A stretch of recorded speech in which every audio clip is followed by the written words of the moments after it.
और अब बात कर लेते हैं पेंशन स्कीम की। देश के कई राज्यों में विधानसभा चुनाव होने वाले हैं। उससे पहले मोदी सरकार ने यूनिफाइड पेंशन स्कीम को मंजूरी दे दी है। 2004 के बाद जो सेवा में लोग आए थे उनको एक एश्योर्ड अमाउंट मिलेगा।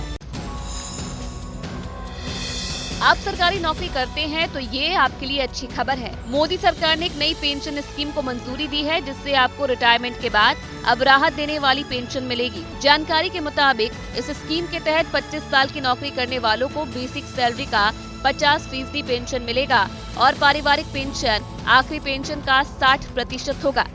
यही नहीं, जिन लोगों ने कम से कम 10 साल की सेवा दी है उन्हें 10,000 रूपए प्रति माह के तौर पर पेंशन दिया जाएगा। महंगाई दर के हिसाब से पेंशन बढ़ेगी भी। साथ ही कर्मचारियों को एनपीएस, यूपीएस में चुनने का विकल्प होगा। यूनिफाइड पेंशन स्कीम को लेकर पीएम मोदी ने लिखा, देश की प्रगति के लिए कठिन परिश्रम करने वाले सरकारी कर्मचारियों पर हमें गर्व है।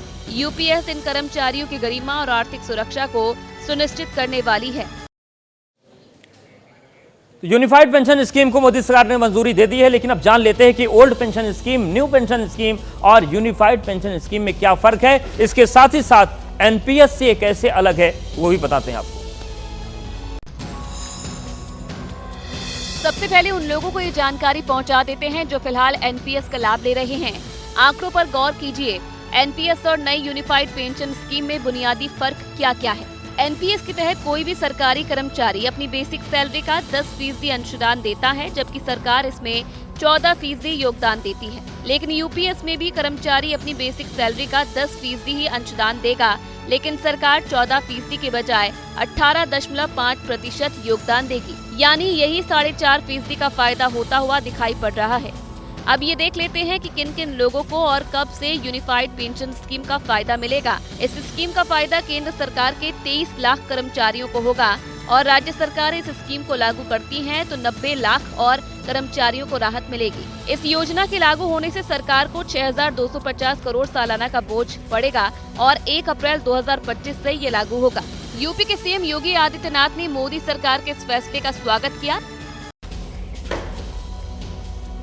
लोकसभा में नेता विपक्ष और रायबरेली से सांसद राहुल गांधी ने सरकार को ओबीसी आरक्षण और जातीय जनगणना पर घेरा है। प्रयागराज में एक कार्यक्रम में शामिल होने के लिए वो पहुंचे थे और इसी दौरान उन्होंने ये मुद्दे उठाए हैं। ओबीसी आरक्षण और जातीय जनगणना को लेकर उन्होंने सरकार को घेरा है, सरकार पर निशाना साधा है। प्रयागराज में एक कार्यक्रम में शामिल होने के लिए राहुल गांधी पहुंचे थे।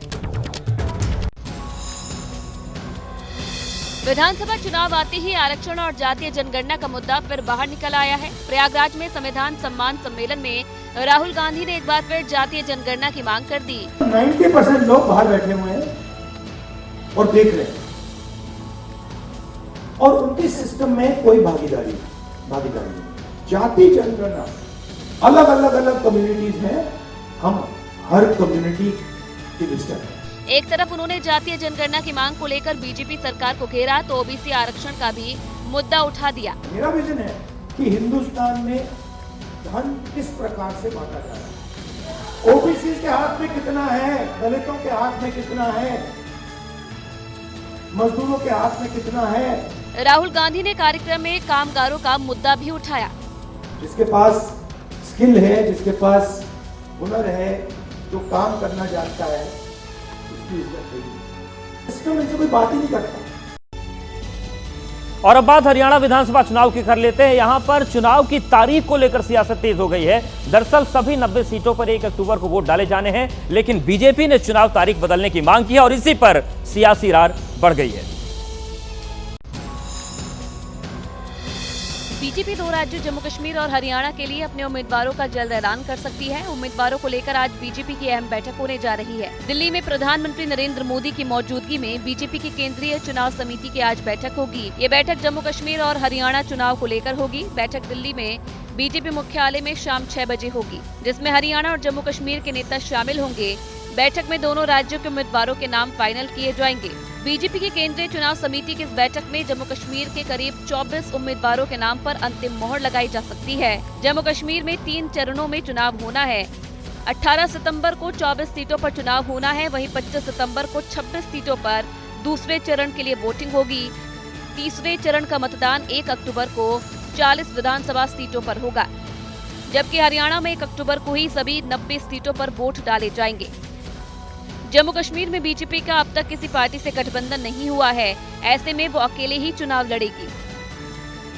तो चुनाव से पहले इस बात की कोशिश है कि टिकट फाइनल किए जाएं और एक दूसरे की जो राजनीतिक दावे उनकी छुट्टी की जाए, लेकिन छुट्टी पर राजनीति भी शुरू हो गई। हरियाणा में 1 अक्टूबर को चुनाव होना है, लेकिन बीजेपी ने मांग की है कि 1 तारीख को त्योहार है, इसलिए वोटिंग कम हो सकती है। छुट्टी की जो है वो दिन है, ऐसे में तारीख बदली जाए और इसी पर राजनीति हो रही है। हरियाणा में बीजेपी अध्यक्ष मोहन लाल बडोली ने चुनाव आयोग को एक पत्र लिखा है, जिसमें मतदान की तारीख बदलने की मांग की है। 1 अक्टूबर की मतदान की तारीख से पहले और बाद में कई छुट्टियां हैं, जिस वजह से कम मतदान हो सकता है, इसलिए स्थिति को बदल दिया जाना चाहिए। हरियाणा बीजेपी अध्यक्ष ने अपनी चिट्ठी में आगे जिक्र किया, 28 तारीख को शनिवार और 29 तारीख को रविवार है, 30 को बीच में सोमवार यानी कि वर्किंग डे है, 1 अक्टूबर मंगलवार को मतदान होगा, जबकि 2 अक्टूबर को गांधी जयंती की छुट्टी है, तो 3 अक्टूबर को अगस्तीन जयंती का अवकाश है। ऐसे में 6 दिन का लंबा वीकेंड होने के कारण लोग छुट्टियों पर जा सकते हैं। बीजेपी की चुनाव की तारीखों की बदलने की मांग पर कांग्रेस और दुष्यंत चौटाला ने सवाल उठा दिए। कांग्रेस नेता कुमारी सैलजा ने सोशल मीडिया एक्स पर लिखा, छुट्टी होना तय है, इसलिए छुट्टी का बहाना बना रहे हैं। 2019 में हरियाणा विधानसभा की सभी सीटों के लिए 21 अक्टूबर 2019 को वोट डाले गए थे। प्रधानमंत्री नरेंद्र मोदी आज महाराष्ट्र और राजस्थान के दौरे पर रहेंगे। महाराष्ट्र के जलगांव में लखपति दीदी संवाद कार्यक्रम में हिस्सा लेंगे। लखपति दीदियों से उनकी बातचीत होगी। पीएम मोदी आज 2 राज्यों के दौरे पर जाएंगे। सबसे पहले वो दिल्ली से महाराष्ट्र के जलगांव के लिए रवाना होंगे। जलगांव में सुबह 11:15 बजे लखपति दीदी सम्मेलन में हिस्सा लेंगे। पीएम मोदी इस कार्यक्रम में 11 लाख नई लखपति दीदियों को प्रमाण पत्र देंगे। इसके अलावा प्रधानमंत्री 2500 करोड़ रुपए का एक फंड जारी करेंगे, जिससे स्वयं सहायता समूह के लगभग 48 लाख सदस्यों को लाभ होगा। इस दौरान पीएम मोदी लखपति दीदियों से संवाद भी करेंगे। इसके बाद वो राजस्थान के जोधपुर के लिए रवाना हो जाएंगे और जोधपुर में राजस्थान हाई कोर्ट की स्थापना के प्लेटिनम जुबली समापन समारोह को मुख्य अतिथि के तौर पर संबोधित करेंगे। इसके अलावा प्रधानमंत्री राजस्थान उच्च न्यायालय संग्रहालय का उद्घाटन भी करेंगे। जानकारी के मुताबिक समारोह की अध्यक्षता सुप्रीम कोर्ट के चीफ जस्टिस DY चंद्रचूड़ करेंगे। सुरक्षा को लेकर पुलिस प्रशासन अलर्ट मोड पर है। चप्पे चप्पे पर पुलिस के जवान तैनात कर दिए गए हैं। इस कार्यक्रम में राजस्थान के मुख्यमंत्री भजन लाल शर्मा, केंद्रीय मंत्री अर्जुन राम मेघवाल भी मौजूद रहेंगे। जम्मू कश्मीर में 3 चरणों में विधानसभा चुनाव होने हैं। इनके बीच कांग्रेस और नेशनल कॉन्फ्रेंस एक साथ चुनाव लड़ेंगे, लेकिन एबीपी न्यूज से बातचीत में उमर अब्दुल्ला ने पीडीपी से गठबंधन को सिरे से नकार दिया है। जम्मू कश्मीर में मतदान की तारीख जैसे जैसे नजदीक आ रही है, सियासी गठजोड़ ने भी तेजी पकड़ ली है। घाटी में कांग्रेस और नेशनल कॉन्फ्रेंस का गठबंधन हो चुका है। ऐसे में पीडीपी चीफ महबूबा मुफ्ती की उम्मीदों को झटका लगा है। एबीपी न्यूज से खास बातचीत में नेशनल कॉन्फ्रेंस के नेता उमर अब्दुल्ला ने पीडीपी से किसी तरह के गठबंधन से इनकार कर दिया। पार्लियामेंट इलेक्शन के बाद जितनी भी इंडिया ब्लॉक की मीटिंगें हुई, उसमें पीडीपी की शमूलियत नहीं रही। उमर अब्दुल्ला का ये बयान ऐसे समय में आया है जब महबूबा मुफ्ती ने गठबंधन के संकेत दिए थे। हालांकि नेशनल कॉन्फ्रेंस की कांग्रेस के साथ कई सीटों पर अभी बात नहीं बनी है। ज्यादातर सीटों पे तो मंजूरी हो गई है। कुछ सीटें हैं जिन पे हम अड़े हुए हैं, कुछ सीटें हैं जिन पे कांग्रेस जो है वो अड़ गए हैं। जम्मू कश्मीर में जिस तरह से कांग्रेस और फारूक अब्दुल्ला की पार्टी का गठबंधन हुआ है, वो बीजेपी को रास नहीं आ रहा। जम्मू कश्मीर में 3 चरणों में चुनाव होना है। ऐसे में सभी दलों ने जीतने के लिए पूरा जोर लगा दिया है। परिवारों की सत्ता की लड़ाई, गांधी, मुफ्ती और अब्दुल्ला परिवार की सत्ता की लड़ाई। और चलिए अब बात करते हैं पश्चिम बंगाल के कोलकाता कांड की। 9 दिन से सीबीआई की जांच चल रही है, रोज नए खुलासे हो रहे हैं। इन सब के बीच जांच पड़ताल का दौर जारी है और जो मुख्य आरोपी है आज उसका पॉलीग्राफ टेस्ट किया जाएगा। साथ ही छापों का दौर भी चल रहा है। कोलकाता रेप मर्डर केस की जैसे जैसे जांच आगे बढ़ रही है, नए नए खुलासे हो रहे हैं। सीबीआई जानना चाहती है कि क्या संजय रॉय के अलावा कोई और भी साजिश का हिस्सा है। ऐसे में सीबीआई अब पॉलीग्राफी टेस्ट करवा रही है। कोलकाता रेप मर्डर मामले में 6 लोगों का पॉलीग्राफी टेस्ट हुआ। इनमें आरजीकर अस्पताल के पूर्व प्रिंसिपल संदीप घोष के साथ ही 4 फेलो डॉक्टर, एक वॉलंटियर से सीबीआई दफ्तर में पूछताछ की गई। पॉलीग्राफी टेस्ट दिल्ली की सेंट्रल फॉरेंसिक टीम ने किया। मुख्य आरोपी संजय रॉय का पॉलीग्राफी टेस्ट आज होगा। कोलकाता कांड की कड़ियां जोड़ना सीबीआई के लिए बड़ा मिशन है, इसलिए पॉलीग्राफी टेस्ट किया गया। खास तौर से उन 4 डॉक्टरों का भी पॉलीग्राफ टेस्ट किया गया जिन्होंने वारदात वाली रात लेडी डॉक्टर के साथ डिनर किया था। पीड़िता के शरीर से लिए गए DNA, vaginal swab, blood postmortem report के बावजूद सीबीआई अभी किसी नतीजे तक नहीं पहुंची है, जिसे लेकर राजनीति भी होने लगी है। वहीं दूसरी ओर कोलकाता रेप मर्डर केस में आरोपी संजय रॉय की बाइक को सीबीआई ने जब्त कर लिया है। इसी बाइक से संजय रॉय घूमता था। दिल्ली से एक हैरान कर देने वाला मामला सामने आया है, जहां पर केवल एक दिन की छुट्टी के लिए 5 साल के बच्चे की हत्या कर दी गई। ये जो पूरी घटना है दयालपुर के तालीम उल कुरान मदरसे की है। दिल्ली के मदरसे में एक बच्चे की हत्या के बाद इलाके में सनसनी मच गई। जांच में पता चला कि उसी मदरसे में पढ़ने वाले 3 बच्चों ने रूहान नाम के बच्चे की हत्या कर दी। तीनों नाबालिग आरोपियों को लगा कि बच्चे की मौत के बाद मदरसे में एक दिन की छुट्टी हो जाएगी। नॉर्थ ईस्ट दिल्ली के एक मदरसे में एक नाबालिग बच्चे के मौत का मामला जो है वो सामने आया है और जिस मदरसे में पूरी घटना हुई, हम फिलहाल उसी के बाहर यहाँ पर मौजूद हैं। मेरे ठीक पीछे आप देख पाएंगे। दरअसल मदरसे में 5 साल के बच्चे का संदिग्ध हालत में शव मिला। बच्चे का शव मिलने के बाद मदरसे के बाहर लोगों ने जमकर हंगामा किया। जैसे ही इसकी जानकारी पुलिस को लगी, वो मौके पर पहुंचे और लोगों को शांत करवाया। इलाके में किसी तरह की कुछ दिक्कत न हो, जिसके चलते यहाँ पर आप देख पाएंगे भारी संख्या में जो पुलिसकर्मी है वो भी तैनात नजर आएंगे। लेकिन जिस तरह की ये जो घटना हुई है उसके बाद अब पुलिस ने भी कार्रवाई की है और बच्चे के शरीर पर कुछ दाने जैसे निशान पाए गए हैं, जिसके बाद पुलिस ने जब जांच आगे बढ़ाई तो उसकी हत्या का खुलासा हुआ। जिसके बाद दिल्ली पुलिस ने मदरसे में पढ़ने वाले 3 बच्चों को हत्या के आरोप में पकड़ लिया। इस बीच एक बड़ी खबर आ रही है, उसका रुख कर लेते हैं। बड़ी खबर यह है कि एबीपी न्यूज का ऑपरेशन आरजी कर का बड़ा इंपैक्ट हो रहा है। संदीप घोष के बाद अब डॉक्टर देवाशीष पर भी सीबीआई ने शिकंजा कस दिया है और बड़ी खबर यह है कि सीबीआई की टीम डॉक्टर देवाशीष के घर पर जांच पड़ताल के लिए पहुंच गई है। आपको बता दें कि डॉक्टर देवाशीष वही किरदार है जिसने सबसे ज्यादा बार संदीप घोष से बात की थी जब डॉक्टर का रेप और हत्या का मामला सामने आया। जो अब अस्पताल में तमाम बड़े रसूखदार लोग बुलाए गए, उसमें स्टिंग ऑपरेशन में देवाशीष ने स्वीकार किया था कि सबसे ज्यादा बार बात डॉक्टर संदीप घोष के साथ इसकी हुई थी। और अब बड़ी खबर यह है, बड़ा इंपैक्ट यह है एबीपी न्यूज के ऑपरेशन आरजी कर का कि देवाशीष के आवास पर भी सीबीआई की टीम पहुंच गई है। वरुण जैन हमारे साथ जुड़ गए। वरुण, क्या जानकारी मिल रही है? देखिए, बिल्कुल कहीं ना कहीं एबीपी न्यूज के स्टिंग ऑपरेशन का ये पूरा असर है। हमने दिखाया था कि किस तरीके से जो देवाशीष फॉरेंसिक डिपार्टमेंट के आरजीकर मेडिकल हॉस्पिटल के डॉक्टर हैं, वो संदीप घोष के बेहद करीबी थे। वारदात वाले दिन भी संदीप घोष की सबसे ज्यादा बार जो बात थी वो देवाशीष के साथ ही हुई थी। और जो सीबीआई के सूत्र इस बात की जानकारी दे रहे हैं कि सीबीआई की जो एंटी करप्शन ब्रांच की जो टीम है वो सुबह संदीप घोष के घर के साथ साथ एक दूसरी टीम देवाशीष सोम के घर पर भी पहुंची है, क्योंकि भ्रष्टाचार के भी आरोप लगातार लग रहे थे कि किस तरीके से अस्पताल के अंदर वित्तीय अनियमितताएं बरती गई थी। संदीप घोष जो पर्टिकुलर कंपनी अपने जानकार लोगों को ही मेडिसिन डिपार्टमेंट की जो टेंडर्स होते थे वो देते थे। तो कहीं ना कहीं उन भ्रष्टाचारों के आरोपों की जांच को अब आगे बढ़ाने के लिए जो एंटी करप्शन ब्रांच की टीम है उसने संदीप घोष और देवाशीष के घर पर सुबह सुबह छापेमारी की है और करीब 1 घंटे से जो टीम है वो इन दोनों के घर पर है। हालांकि सूत्र इस बात की जानकारी दे रहे हैं कि संदीप घोष के जो परिवार वाले हैं उन्होंने अभी तक दरवाजा नहीं खोला और जो सीबीआई की टीम है करीब पौने घंटे से उनके घर के बाहर ही मौजूद है। तो अब जो हत्या के बाद जो भ्रष्टाचार का जो मामला है उसको लेकर अब सीबीआई की जांच बेहद तेज हो गई है। कल ही संदीप घोष के खिलाफ सीबीआई की जो एंटी करप्शन यूनिट है उसने एफआईआर दर्ज की थी हाईकोर्ट के आदेश के बाद, और उसके चलते आज सुबह से ही सीबीआई की ताबड़तोड़ कार्रवाई नजर आ रही है। जी बहुत शुक्रिया वरुण, आप जानकारी बनाए रखिएगा, अपडेट्स आपसे लेते रहेंगे। तो ये पूरी तस्वीर है और इन सब के बीच एक और बड़ी खबर है। उत्तर प्रदेश की 69,000 शिक्षक भर्ती के मामले में बड़ा अपडेट सामने आ रहा है। बड़ा अपडेट यह है कि यह मामला अब सुप्रीम कोर्ट पहुंच गया है, क्योंकि जिस तरीके से सुप्रीम कोर्ट का फैसला आरक्षण को लेकर आया था, अब ये पूरा मामला जो शिक्षक भर्ती का है ये सुप्रीम कोर्ट पहुंच गया है और सुप्रीम कोर्ट में 2 याचिकाएं दाखिल कर दी गई हैं, क्योंकि जिस तरीके से नए सिरे से चीजों को लागू करना है, आरक्षण की जो बात सामने आ रही थी कि ठीक से लागू नहीं हुई, वो तमाम चीजें थी। लेकिन दूसरी तरफ प्रदर्शन का दौर भी जारी है और 2 याचिकाएं सुप्रीम कोर्ट में लगाई गई हैं। ज्यादा विस्तार से जानकारी ले लेते हैं, हमारे साथ हमारे सहयोगी अभिषेक उपाध्याय जुड़ गए। अभिषेक, क्या जानकारी मिल रही है और याचिकाएं किसकी तरफ से लगाई गई हैं?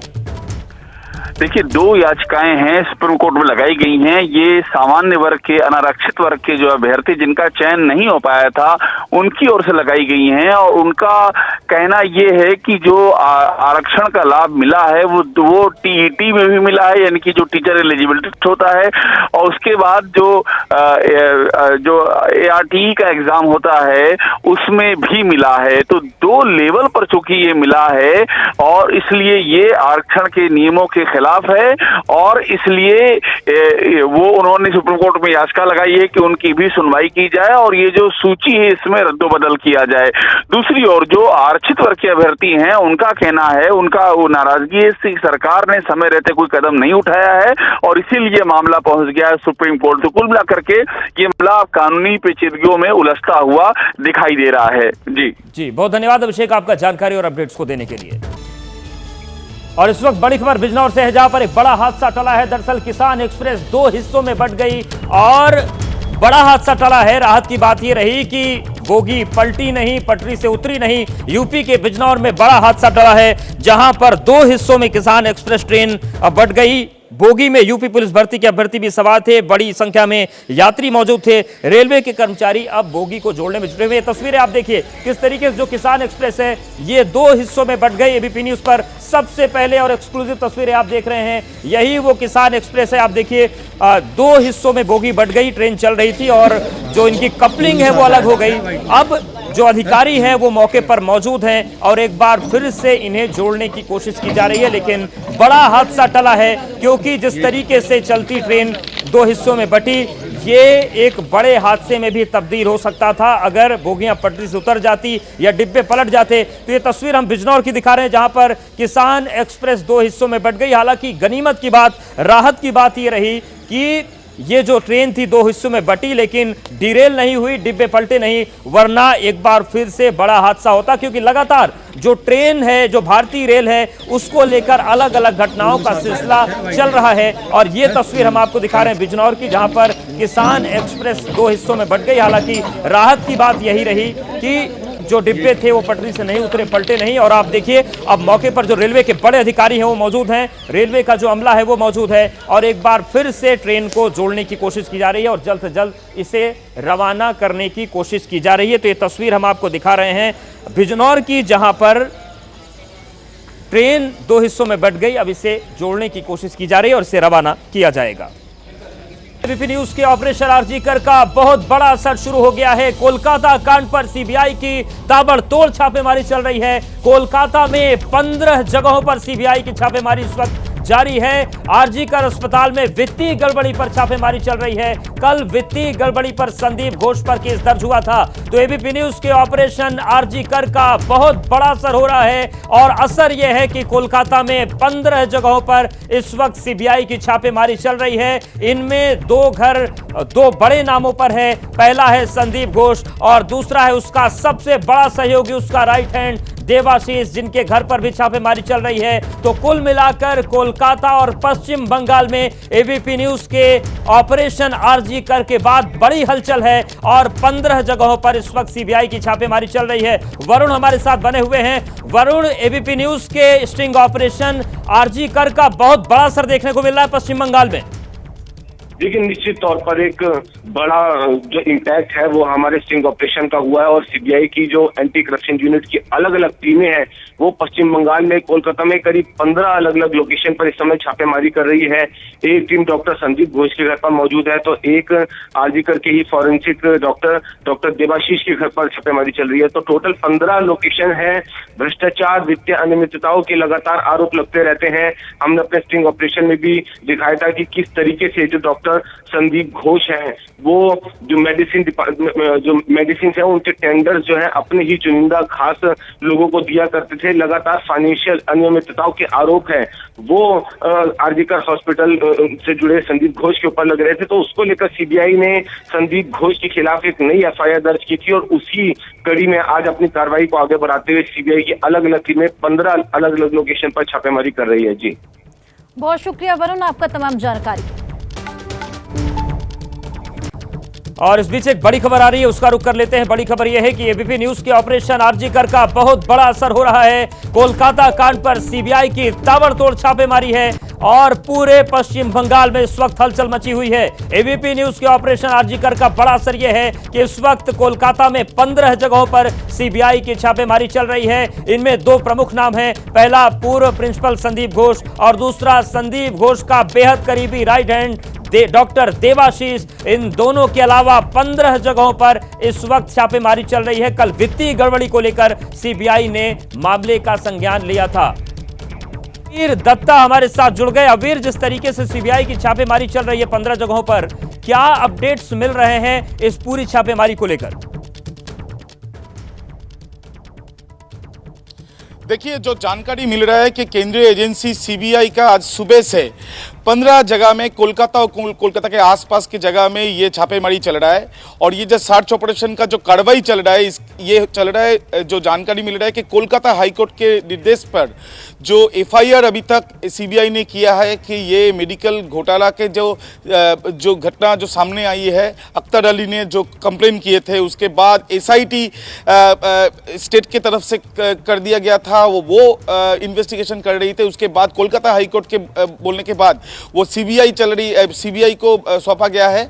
सीबीआई आज सुबह से 15 लोकेशन पे ये छापेमारी कर रही है और उसके वो 15 लोकेशन में सबसे पहले है संदीप घोष का जो बेलेघाटा का घर है वहाँ पे। इसके साथ संदीप घोष का बहुत सारा एसोसिएट जो उनके साथ काम कर रहा है और उनका बहुत क्लोज है, उनके घर भी गए है वो सीबीआई का टीम। इसके साथ साथ आपको बताना चाहूँगा कि बहुत सारा ऑफिस है, वो ऑफिस में भी वो लोग पहुँचे। और ये जो 15 लोकेशन पे वो लोग गए हैं उसके अंदर जब जो संदीप घोष का बेलेघाटा का घर है, जब वहाँ पर सीबीआई पहुँचे तब वहाँ पे सीबीआई को वेट करना पड़ा। बहुत बार कॉलिंग बेल उन लोगों ने बजाया लेकिन कोई रिस्पॉन्स नहीं किया। उसके बाद बेलेघाटा थाना जो स्थानीय थाना है, वो थाना पे भी बातचीत होने के बाद कोलकाता पुलिस भी वहाँ पर आए। उसके बाद संदीप घोष आने के बाद अभी वहाँ पे सर्च ऑपरेशन चल रहा है। जो कंप्लेन है कि मेडिकल के वजह के लिए बहुत सारा घोटाला हुआ है, वो कितना सच है और क्या क्या मिल सकता है और क्या क्या इंफॉर्मेशन सीबीआई को मिलना चाहिए और क्या क्या प्रमाण सीबीआई को मिलना चाहिए, वो जानने के लिए ही ये छापेमारी चल रहा है। ऐसा ही सीबीआई सूत्र से मालूम चल रहा है। सिर्फ संदीप घोष नहीं, ये आरजीकर मेडिकल हॉस्पिटल का जो अथॉरिटी था इसके पहले, ऐसे ही बहुत सारा अथॉरिटी का मेंबर है, इसके घर पे भी पहुंचा सीबीआई का टीम आज सुबह। बिल्कुल, यानी कि अबीर तस्वीर ये बन रही है कि पहला तो ये कि सीबीआई को बड़ी मशक्कत करनी पड़ गई संदीप घोष के घर में दाखिल होने के लिए, और दूसरा ये कि जहां जहां भी छापेमारी चल रही है प्रत्यक्ष या अप्रत्यक्ष रूप से सभी का संबंध संदीप घोष से जुड़ता है। देखिए, हो सकता है, यही हो सकता है, ऐसा ही सोच रहे हैं सीबीआई का ऑफिशियल्स। और सीबीआई का टीम आज सुबह से सेंट्रल फोर्स का टीम को लेकर वो पहुंच चुका है कोलकाता का, और कोलकाता के आसपास का बहुत सारा लोकेशन है, 15 लोकेशन। आप समझ सकते हैं ये 15 लोकेशन पे वो लोग गए। एंटी करप्शन ब्रांच का जो एफआईआर हुआ है सीबीआई के, आपको पता है जो आरजीकर मेडिकल कॉलेज हॉस्पिटल में जो रेप मर्डर का केस है वो एक सेपरेट केस है, और भी एक केस हुआ है जो केस ये एंटी करप्शन ब्रांच की तरफ से हुआ है कोलकाता हाईकोर्ट के निर्देश पर। वो केस में ये 15 चल रहा है, और जहां पे मेन एक्यूज और जिसके ऊपर आरोप है ये संदीप घोष, उसके जो घर है कोलकाता बेलेघाटा एरिया में, वहां पर पहुंच गया सीबीआई का टीम। और सीबीआई का टीम जो छापेमारी अभी चल रहा है सीबीआई का टीम का 15 लोकेशन पे जो चल रहा है, वो लोग जो देखना चाहते हैं जो कंप्लेन है उसके ऊपर, और कंप्लेन जो है वो कंप्लेन कितना सच है और क्या क्या इंफॉर्मेशन उन लोगों को मिलेगा, ये सर्च ऑपरेशन का कार्रवाई और छापेमारी जो भी आप बोले वो करने के समय, उसलिए ही इतना सुबह सुबह वो लोग सारा कोलकाता का और कोलकाता का आसपास का 15 लोकेशन पर अभी पहुंच चुका है सीबीआई केंद्रीय एजेंसी का टीम। बिल्कुल, अभी लगभग कितना वक्त हो चुका है सीबीआई की छापेमारी शुरू हुई, कब से ये जांच पड़ताल चल रही है इन 15 लोकेशंस पर? देखिए, हम लोग जो देखे कि आज सुबह 5 बजे से सीबीआई का टीम सब रेडी हो रहा था। उसके बाद सेंट्रल फोर्स का टीम को लेकर तकरीबन 7 बजे के अंदर सभी लोकेशन पर वो लोग पहुंच गए। शुरू में बहुत सारे जगह में वो लोग घुस नहीं पा रहे थे क्योंकि वो लोग बुला रहे थे, कोई रिस्पॉन्स नहीं किया। कहीं कहीं ऐसा भी हुआ कि कॉलिंग बेल, ये संदीप घोष के घर में ही हुआ, जो कॉलिंग बेल वो लोग बहुत टाइम से बजा रहा था लेकिन कोई भी रिस्पॉन्स नहीं किया था। फ़ोन कर रहे थे, कोई भी रिस्पॉन्स नहीं था। उसके बाद वो लोग जो स्थानीय थाना है बेलेघाटा थाना, वहाँ से भी वो लोग इंटीमेशन देकर उसके बाद कांटेक्ट हो सका। एवं उसके बाद संदीप घोष को हम लोगों ने देखा कि कैसे संदीप घोष गेट के सामने आ गए। मीडिया का बहुत सारा क्वेश्चन था, कोई भी क्वेश्चन का वो जवाब नहीं दिया। उसके बाद सेंट्रल फोर्स बाहर में है और सीबीआई का जो ऑफिशियल्स वो अंदर गए घर में छापेमारी करने के लिए। अभी ये जो सिचुएशन है सिर्फ संदीप घोष का ही नहीं, वो आरजीकर मेडिकल कॉलेज अस्पताल में जिस टाइम का ये घोटाला हुआ है बोल के जो आरोप हुआ था, उस टाइम पे जो अथॉरिटी वहाँ पर था उनमें से बहुत सारे जो उनके घर पे अभी पहुंच चुका है सीबीआई का जो जानना है कि क्या घोटाला हुआ था और ये टाइम पे बिल्कुल तमाम चीजें अबीर, और आप नजरें बनाए रखिएगा सभी 15 लोकेशंस पर, लगातार निगाहें इस पर बनी है। अपडेट्स आपसे लेते रहेंगे। बहुत शुक्रिया आपका हमारे साथ जुड़ने के लिए।